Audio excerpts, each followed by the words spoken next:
Welcome to the Deep Dive. We're the show that goes behind the headlines, really trying to give you that shortcut to being properly informed. Yeah, digging a bit deeper than the surface level. Exactly.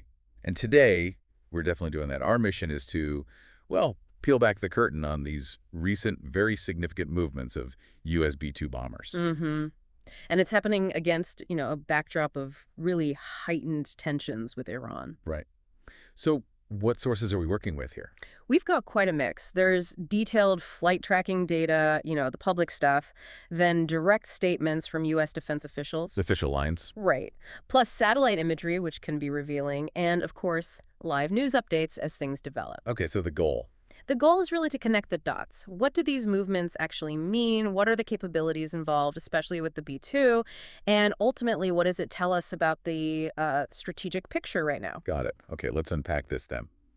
The first thing people saw, the initial event, was multiple B-2 bombers taking off. Mm-hmm. Where from? Whiteman Air Force Base out in Missouri, and they headed west. And this wasn't just, like, a training run. Oh, definitely not routine. We have flight tracking data. CNN reviewed it. Flight Radar 24-2, plus actual air traffic control audio. Really? What did that say?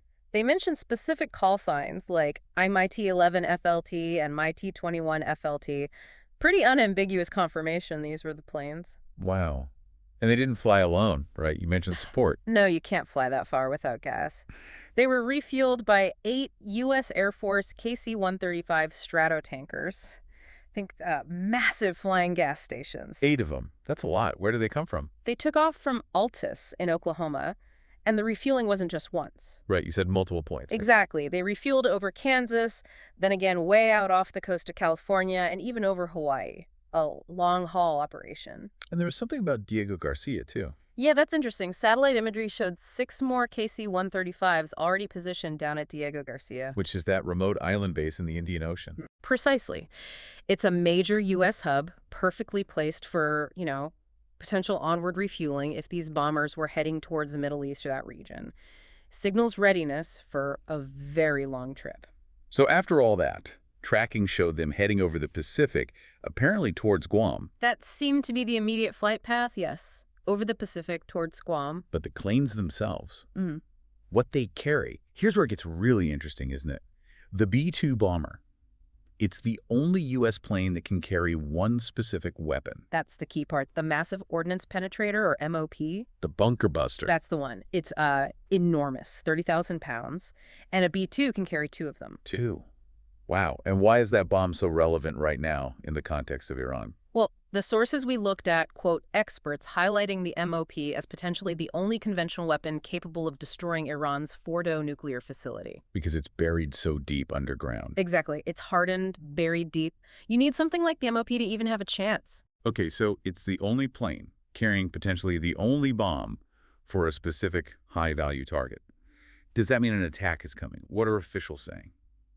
That's the crucial question. And the official U.S. defense position, stated very clearly in the sources, is no, this movement does not mean an operation is imminent.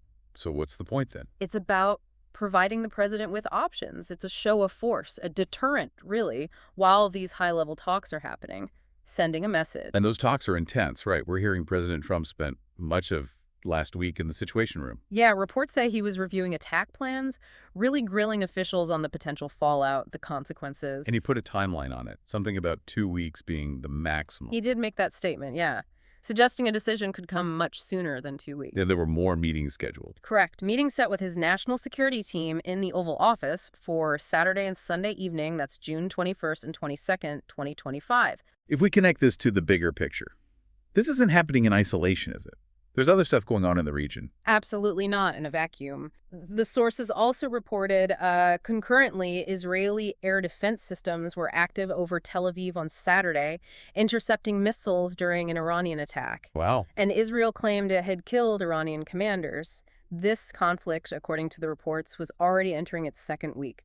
So yeah, it's a very volatile environment these B-2s are flying into, or at least positioning for. So what does this all mean when you put it all together? Well, what we're seeing is this really sophisticated, very visible display of military power, strategic signaling. Like a global chess game. Kind of, yeah. playing out against this incredibly tense geopolitical backdrop, every public move, like these B-2 flights, seems very calculated. Aimed at influencing the private talks. And maybe discouraging any miscalculation by Iran.